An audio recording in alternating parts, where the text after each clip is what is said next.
He's the founder and president of Dream Corps, and he was the special advisor for green jobs to the 44th president of the United States, Barack Obama. And you can see him on CNN. He's the host of The Messy Truth with Van Jones, and you can also see him on many of the shows on CNN. Pleased to have here Van Jones on the show. Good to see you, sir. Glad to be here. Now, you're here in Los Angeles. You live here, but you're here especially to kick off the We Rise tour. Absolutely. That is beginning this Wednesday at the Hollywood Palladium. For those who are unfamiliar, what is the We Rise tour, Van? It is just an attempt to get people out of the grumpy Gus mode. I mean, the election season had everybody mad, and then afterwards you had some people who were glad, some people were sad, but everybody's still grumpy.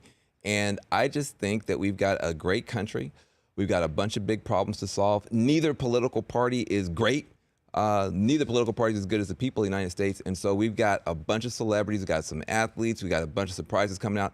I'm going to 14 cities. You know, I'm usually on TV. Yes. And the thing about TV is everybody can see you, but you can't see anybody. You just see the people you're working here, great people. You can't see the people. So we're going to fill up a bunch of auditoriums and arenas and have a real conversation. People are going to get a chance to get together, talk about what's working, what should be working. People like Russell Simmons coming out on Wednesday, Nick Cannon coming out on Wednesday, local artists coming out on Wednesday, and that starts a whole nationwide tour called We Rise. Now, when you say a conversation, so people will just be able to grab a microphone and ask you questions, or how does that form? A couple things are going to happen.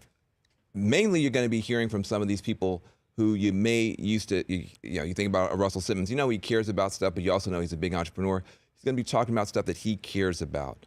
Some of the other people are going to be talking about stuff that they care about. We're going to get into how do you rise when you have a personal setback, when you have a political setback, when you have a community setback. How do you turn a breakdown into a breakthrough? That's the number one theme. That helps everybody. Doesn't matter if you're Republican, Democrat, doesn't matter. How do you turn a breakdown into a breakthrough? But we also are going to have local activists, local leaders, local artists in the place, on the stage. People can turn in questions. It's going to be a situation where people leave. I guarantee you, no matter what you were thinking before you walked in, you're going to walk out with better ideas, more solutions, more energy, more connections, more contacts than you had when you walked in there. And that's what we need right now. If you're waiting for the politicians to save you, you're going to wait for a long time. We, the people, got to get together again. Both parties, right? Both parties. Right. Both parties kind of suck. I mean, nobody wants to admit this, but these parties are great. And yet you got great people. And you know what's so terrible right now? You got people who won't even speak to each other. They grew up together, they're family members, they were high school together. Because of what somebody puts on their Facebook page, they don't just unfriend them in social reality, they unfriend them. People are losing friends and family members over politics. None of these politicians are worth it. Let's do something about these kids who need mentorship. Let's do something about these kids who are addicted. Let's do something about these kids getting caught up in the criminal justice system. The Republicans and Democrats, independents, everybody else should be focusing on the people who both parties have let down and how we can help them and get out of this nonsense. This food fight has lasted too long. Van Jones here on The Rich Eisen Show. You're doing this in conjunction with Rock Nation, Jay-Z's group. Yeah. And so Jay-Z and Rock Nation have gotten considerably into athlete representation in recent days. And you mentioned that some athletes are going to be showing up on the We Rise tour. You've had communication with Steph Curry, for instance, and on various items of community interest, right? At the Dream Corps, which is really the main beneficiary, this whole tour, all 14 cities, the ticket sales will go to charity, and the charity that they go to primarily is the Dream Corps. And the Dream Corps does a lot on criminal justice, a lot on getting kids jobs and technology with Yes We Code, which I started with Prince, the late rock star. But Steph Curry helped us on some criminal justice stuff last year, and so did Alicia Keys. Listen, a lot of people look at the news every day, whether they're sports stars, whether they're other entertainers, whether it's normal people. And they say, what can I do? I don't like what I'm seeing. I got to wait 4 years to vote? No. You can go to lovearmy.org right now, sign up, come out, get plugged in, get revitalized, meet some people you hadn't met before, and let's start working together again. And in terms of athletes, though, I mean, you've seen it many times. Anytime that I tweet about something that is outside of the world of sports, I'm told to stick to sports, stick to football, and then eventually just stick it. The tweets get smaller and smaller. Yep. And a lot of athletes don't want to say anything in this day and age. Do you think athletes should be more vocal than they are? Of course, on both sides, on all issues, and I'll tell you why. The number one rare thing in the world right now, it's not money. I mean, there's money all over the place. I don't have enough, you don't have enough, but it's all over the place. It's time. It's attention. The richest people I know are still time poor. So if somebody has attention, if they're famous, they have the most valuable commodity in the world. If you can use that to make the world better, you should. And part of the problem I see now is people are saying, I'm not going to speak out. Here are these great issues that are going on. Bad things are happening. Good. I'm not going to speak out because I want to protect my paycheck. That's very inspiring, sir. We're going to put that on your tombstone. Like, said nothing, protected paycheck. It doesn't make sense. Aren't politicians on Capitol Hill doing that? Aren't politicians in state houses? Aren't politicians everywhere doing that? And technically, when it comes down to it? You are making my point, is that democracy is not about the politicians. Democracy is about the people. And it doesn't matter who you are. Just because you can throw a football well doesn't mean you stop being a citizen, doesn't mean you stop being a human being, doesn't mean you stop being a parent. And all of us are supposed to speak out. Democracy works when you have the conversation going. You look at the really great ones, the Muhammad Alis, the Jim Browns, the people who in their time, they weren't just relevant on the field, they were relevant beyond the field as well.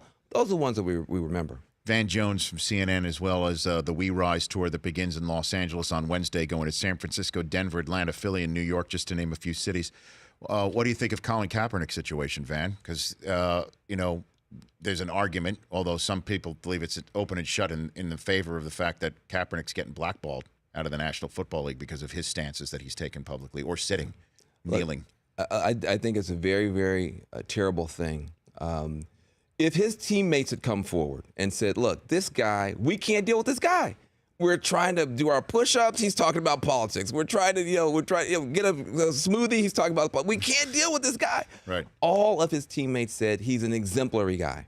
The people who are dealing with him on a daily basis, he's not a distraction. He's an addition to what we're trying to do.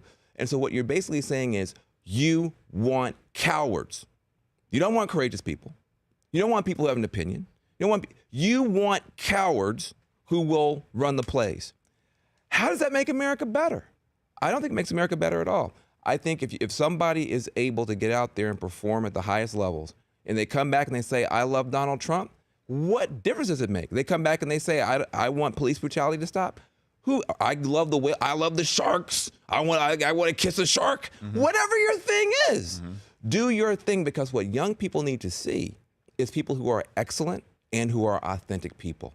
If you say you got to be phony to make it, the kids of America notice that, and then you have bigger problems than you just tried to solve based on one guy. Last one for you, because I know you got a whole tour based off of the We Rise tour that you're starting. You mentioned Prince's name. Yeah. How'd you get to know him?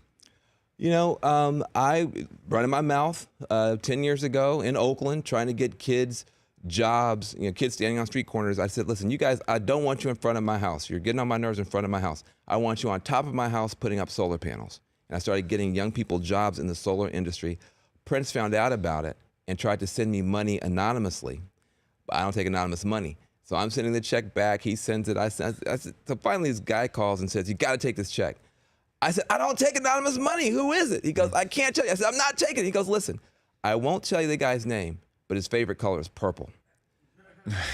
So I said, guess what, man? Now you got another problem. He says, what's that? I said, now I'm not going to cash it. I'm going to frame it. So you got the same problem. And so Prince thought that was so funny. He called me, and we were together for almost 10 years.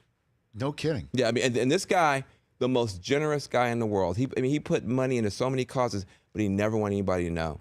So the day he died, I went on TV and I exposed all his secrets. I said, I got a big secret to expose. This guy gave away tens of millions of dollars. Did he really? Tens of millions of dollars to cause that I know about, and I don't know, everything about, but I can attest to tens of millions, and he never wanted any credit for it. And people got mad. Well, why are you revealing it now? I said, if he didn't want me to talk about it, he should have stayed here. So he's gone now. Somebody's got to tell the truth.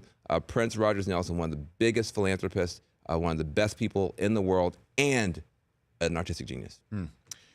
Van, thanks for coming in. I appreciate it. Yeah. Have me back. Yeah, anytime. It's good. We got to do it. Listen, there's no difference as far as I'm concerned. excellence is excellence, whether it's commentary, whether it's sports, politics, entertainment, spirituality, whatever it is. Good people should be talking more. We've fragmented it so much now that you can know everything about sports and know nothing about politics, or vice versa. Doesn't work. Let's stay together. Well, I'd love that. Absolutely. And good luck with the We Rise tour. Lovearmy.org. Check it out. Lovearmy.org to see if the We Rise tour is coming to your town. Back in 60 seconds with your phone calls in a moment. The Rich Eisen Show, weekdays at noon Eastern on radio stations across the country and audience. If you liked some of that, get some more of that on the Rich Eisen Show app.